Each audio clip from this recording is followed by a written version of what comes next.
সম্মানিত সুধী, আসসালামু আলাইকুম। আজ আমরা এমন একটি বিষয় নিয়ে কথা বলবো যা নিয়ে অনেকের মনেই প্রশ্ন রয়েছে, কিন্তু খোলাখুলি আলোচনা খুব কমই হয়। বিষয়টি হলো একই দিনে একাধিকবার সহবাস, একই দিনে দ্বিতীয়বার সেক্স করলে লিঙ্গ উত্থান হয় না কেন, বা হলেও দেরিতে কেন হয়, এবং উত্থান না হলে করণীয় কী? দ্বিতীয়বার বীর্যের পরিমাণ কমে যায় কেন এবং পাতলা হয়ে যায় কেন, এবং দ্বিতীয়বার সহবাস করা স্বাস্থ্যের জন্য ভালো নাকি খারাপ? এই প্রশ্নগুলো অনেক পুরুষের মনেই ঘুরপাক খায়, কিন্তু লজ্জায় বা ভয়ে অনেকেই কারো সঙ্গে আলোচনা করেন না। তো ভিডিওটি শেষ পর্যন্ত দেখতে থাকুন, আশা করি আপনার সকল প্রশ্নের উত্তর এই ভিডিওতে পেয়ে যাবেন। তো প্রথমে আমরা জানব দ্বিতীয়বার সহবাস স্বাস্থ্যের জন্য ভালো নাকি খারাপ। সাধারণত দ্বিতীয়বার সহবাস স্বাস্থ্যের জন্য ক্ষতিকর নয়, যতক্ষণ না এটি অস্বস্তি বা ব্যথার কারণ হয়।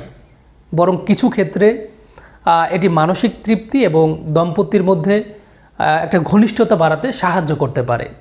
যদি আপনার শরীর ও মন প্রস্তুত থাকে, যদি আপনি শারীরিকভাবে ফিট থাকেন এবং দুজনেই যদি সম্মতি থাকে, তাহলে দ্বিতীয়বার সেক্সে কোনো সমস্যা নেই। তবে যদি আপনি খুব বেশি ক্লান্ত থাকেন, শারীরিকভাবে দুর্বল বোধ করেন বা চাপ অনুভব করেন, তাহলে এটা এড়িয়ে যাওয়াটাই আপনার জন্য সবথেকে বেটার হবে। প্রিয় দর্শক, এবার আমরা জানব একই দিনে দ্বিতীয়বার সহবাস করলে লিঙ্গ সহজে উত্থান হয় না কেন, বা উত্থান হতে দেরি হয় কেন, এবং উত্থান না হলে করণীয় কী। প্রিয় দর্শক, পেনিসের এই ইরেকশনের পিছনে একটা মেডিকেল টার্ম কাজ করে, সেটা হচ্ছে রিফ্র্যাক্টরি পিরিয়ড। পুরুষদের ক্ষেত্রে একবার বীর্যপাতের পর আবার উদ্দীপিত হতে এবং ইরেকশন পেতে কিছুটা সময় লাগে। তো এই সময়টাকে সাধারণত বলা হয় রিফ্র্যাক্টরি পিরিয়ড। এই সময়টা এক একজনের ক্ষেত্রে এক এক রকম হতে পারে। কারোর জন্য কয়েক মিনিট, কারোর জন্য কয়েক ঘন্টা, এমনকি কারোর জন্য কয়েক দিনও হতে পারে। তো এই সময়টাতে সাধারণত লিঙ্গ উত্থান হতে দেরি হয়, বা অনেক সময় নাও হতে পারে। বয়স বাড়ার সাথে সাথে এই সময়টা সাধারণত দীর্ঘ হতে থাকে। বয়স, শারীরিক সুস্থতা, মানসিক অবস্থা এসবের উপরেই সাধারণত এই সময়টা নির্ভর করে। তো যদি দ্বিতীয়বার সহবাসের সময় আপনার লিঙ্গ উত্থান না হয়, তবে এটি নিয়ে আসলে উদ্বিগ্ন হওয়ার কোনো কারণ নেই। এটি সম্পূর্ণ স্বাভাবিক একটি শারীরিক প্রক্রিয়া। এক্ষেত্রে সবচেয়ে গুরুত্বপূর্ণ যে বিষয়, সেটা হলো আপনাকে অবশ্যই ধৈর্য ধারণ করতে হবে। আপনার শরীরকে পুনরায় প্রস্তুত হওয়ার জন্য একটু সময় দিতে হবে। আর জোর করে কিছু করার চেষ্টা করলে সেটা মানসিক চাপটাকে আরও বাড়াতে পারে এবং পরিস্থিতি আরও জটিল তৈরি করতে পারে। তাই শারীরিক এবং মানসিকভাবে একটু রিল্যাক্স থাকার চেষ্টা করবেন। আপনার সঙ্গীর সাথে এই বিষয়টা নিয়ে একদম খোলামেলা আলোচনা করবেন। তাকে বোঝাবেন যে এটি একটি স্বাভাবিক শারীরিক প্রক্রিয়া এবং এতে আপনার সম্পর্কের কোনো সমস্যা নেই। পারস্পরিক বোঝাপড়াটা এই ক্ষেত্রে এই পরিস্থিতিতে কিন্তু অত্যন্ত জরুরি।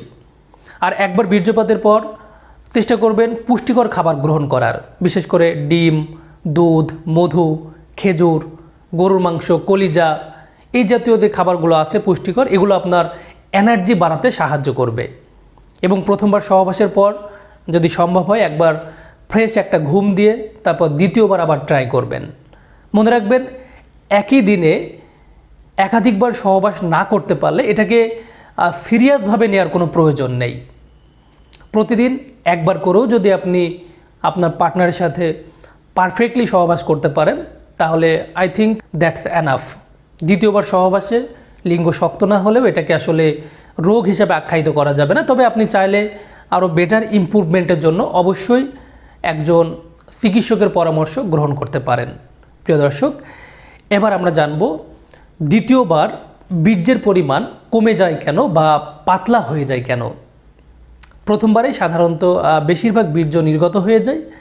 একবার বীর্যপাতের পর সাধারণত নতুন বীর্য তৈরি হতে কিছুটা সময় লাগে। তাই দ্বিতীয়বার সহবাসের সময় বীর্যের পরিমাণ কম হওয়া বা পাতলা হয়ে যাওয়াটা সম্পূর্ণ স্বাভাবিক একটা বিষয়। প্রিয় দর্শক, আশা করি আপনারা এই বিষয়টি সম্পর্কে আপনাদের যে প্রশ্নগুলো জানার ছিল, আশা করি সবগুলো আপনারা জানতে পেরেছেন। তারপরেও যদি এই সম্পর্কে আপনাদের আরও কিছু জানার থাকে, কোনো প্রশ্ন থাকে, তাহলে অবশ্যই কমেন্টে জানাতে পারেন। অনেক ধন্যবাদ, অনেক ভালোবাসা আপনাদের জন্য যারা এতক্ষণ আমার সাথে ছিলেন। সকলে ভালো থাকুন, সুস্থ থাকুন এবং নিরাপদে থাকুন। আল্লাহ হাফেজ।